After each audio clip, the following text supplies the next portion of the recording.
Welcome to the Slop Farm. Enjoy the video. You have the essentials ready. Open Leica Photos and sign in. This establishes your Leica ID link so the camera syncs. Pair your phone. Activate camera Wi-Fi or Bluetooth, accept the pairing code, and confirm firmware compatibility.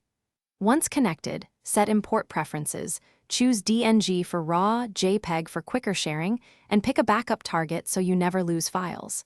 These steps get the app and camera talking. Now move into importing and controlling the camera remotely.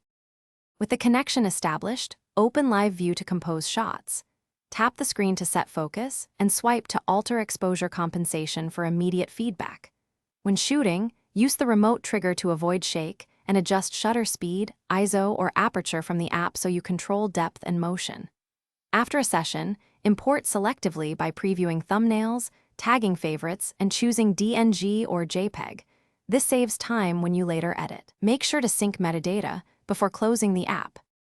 Finish by making quick edits in Leica Photos. Adjust exposure, white balance, and crop, then save edits as a copy to preserve the original DNG. Once satisfied, export or enable automatic backup. Confirm that files transfer to your chosen cloud or local folder so nothing is left on the device alone. If something goes wrong, reboot the camera and phone, toggle Wi-Fi or Bluetooth, and repair. Also verify firmware versions. These steps complete the workflow, and that troubleshooting tip fixes. Thanks for watching. Consider subscribing if we helped you today.